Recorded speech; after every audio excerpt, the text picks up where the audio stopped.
The Treasury Laws Amendment Bill 2023 No. 2 encompasses several schedules, each designed to address crucial aspects of our society and our economy.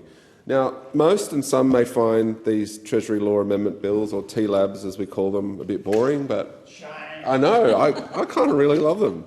They do the heavy lifting of the policy announcements of other ministers. They're the ant. Think of them like the ant, lifting 30 times their body weight, doing the hard tax and financial work of programs initiated by the government of the day. I love the way that these bills, which often slide through without fanfare or attention, can hold within them tangible measures towards progress, equity and resilience. This amendment bill isn't just a collection of policies and provisions, it's a testament to the steps that this government is taking towards a prosperous, inclusive and sustainable future for our nation. Each schedule tells a different story, and as we unpack each of them, we can see the positive impact they'll have on the lives of everyday Australians. This TLAB Bill No. 2 encapsulates the vision and dedication of a government that is committed to uplifting the lives of all Australians. Because as a new government, we understand that many Australians are doing it tough, and that the cost of living is putting a squeeze on the household budgets of many. We also understand that it's our responsibility to ensure that no Australian is burdened by the unnecessary financial strain when it comes to their health. That's why, in Schedule 1 of this bill, we'll reinforce our commitment to the well-being of low-income families and the vital importance of accessible health care. This schedule will deliver an increase in the Medicare levy low-income thresholds for singles, families, seniors and pensioners, aligning them with the outcomes of the Consumer Price Index. By bringing the Medicare levy threshold up with CPI, we make sure that the burden of the Medicare levy does not disproportionately affect those already facing financial hardship. It's important to alleviate financial strain on low-income households, and by raising these thresholds will provide much-needed relief and ensure that those below the relevant statutory low-income thresholds are exempt from the Medicare levy. By increasing the threshold, we'll maintain continuity and stability in our approach, ensuring that healthcare costs remain in line with the overall economic landscape and they become more affordable. It's estimated that about 1.1 million low-income earners across Australia will directly benefit from this measure. These are individuals and families. They are at the most vulnerable. They face daily challenges to make ends meet, and for whom every dollar counts. This will hopefully empower these families to allocate their resources towards essential needs and provide stability and security for themselves and their loved ones. Access to quality health care is not a privilege, but it's a right. And by easing the financial burden on low-income households, we'll ensure that our world-class healthcare system remains accessible to all Australians. It's just one more step towards creating a better future, particularly in health. And you just need to look at not only the past budget that was handed down just recently, but the one before. Health and access to healthcare is something that this government is doing in a stark, different approach to that of the former government, where they cut indexation, where they froze indexation, where they hacked Medicare. This government is restoring sustainability and integrity to the system. $3.5 billion boost in the bulk billing incentive, increased indexation by $1.5 billion. Both of those things have done more for Medicare in 1 year than the previous government did in their entire 9 years.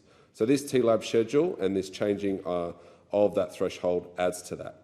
Moving on to that, we go to another schedule and another story, this time Schedule 3. We find ourselves in a pivotal moment for climate change action and environmental protection. This government and the people of Australia are steadfast in their commitment to combating the challenges posed by climate change and transitioning towards a more sustainable future. In order to achieve our goal of net zero emissions by 2050, it's crucial that primary producers can participate in carbon abatement measures. Currently, income generated from Australian carbon credit units, which are called ACCUs, they do not qualify as primary production income, which means that it's restricted from access to tax concessions. This limitation to access tax concessions hinders the growth and development of sustainable agriculture practices and poses a significant obstacle for primary producers that are committed to implementing environmentally sustainable objectives, and many of them are. Schedule 3 of this amendment bill, once applied, will treat ACCU income as primary production income by recognising the importance of carbon abatement activities as a crucial aspect of primary production. We expand access to essential tax concessions. This measure ensures that primary producers engaged in sustainable practices will benefit from the Farm Management Deposit Scheme and income tax averaging. Both of these will provide vital support to farmers as they navigate periods of market volatility and climatic events. Currently, producers who hold ACCUs are taxed annually based on fluctuations on the value of those units. This can lead to significant tax flow issues. To address this, Schedule 3 will change the taxing point for eligible primary producers holding ACCUs to the year of sale.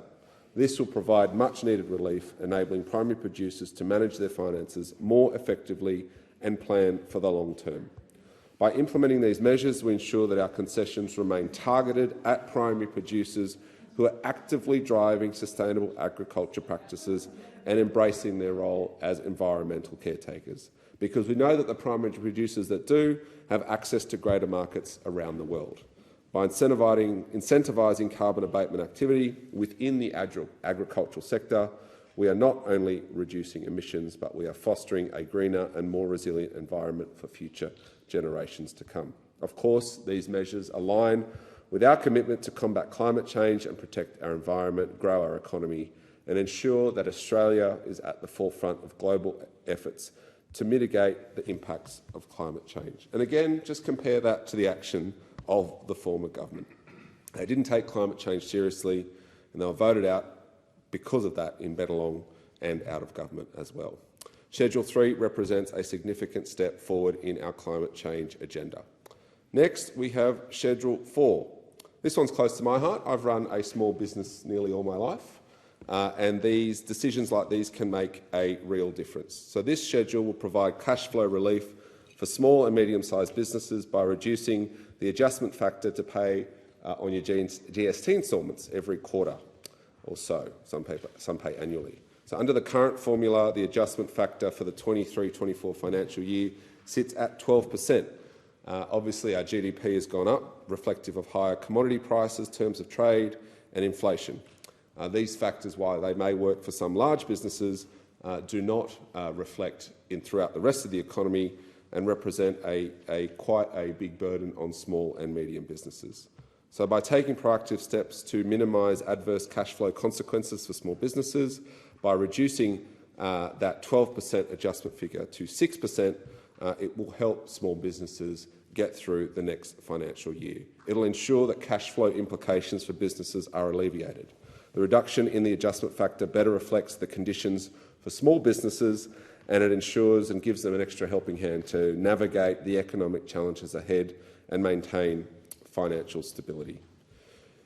Moving to Schedule 5, we go into the Home Guarantee Scheme. Labor believes that everyone deserves an affordable and secure place to live, be it for homeowners or renters. This schedule then takes a proactive approach to facilitating pathways for individuals who have not held a property interest in Australia for the past 10 years, providing them with an opportunity to re-enter the property market again and regain their footing. This amendment extends the support to single legal guardians of children, acknowledging the unique challenges they face and providing them with the means to realise home ownership sooner. And I applaud the government and the minister for taking this initiative. Too often, home ownership help goes to first homeowners, but we know through things that happen in life, be they divorce or departnering, people having to leave home, sometimes buying a second home is just as important as buying your first. So to extend this out to people that haven't owned a home in the past 10 years, it potentially can take more and more people out of renting and back into home ownership. These changes will provide targeted support to those in need and align government support to the needs of those who have faced hardship, and ensures that the Home Ownership Guarantee Scheme remains focused on providing tangible pathways to home ownership. And already, in the year that we've been in government, in my community of Bennelong, 177 families have used this fantastic scheme with its expanded eligibility as proposed in this TLAB. I'm hopeful that more can get access to it and get a safe and affordable home. This is all I'll talk to in regards to this schedule. It gives me great pleasure to commend this bill to the House, and I'd encourage all those here to support it. Authorised by Jerome Laxale, ALP 32 Beecroft Road, Epping, New South Wales 2121.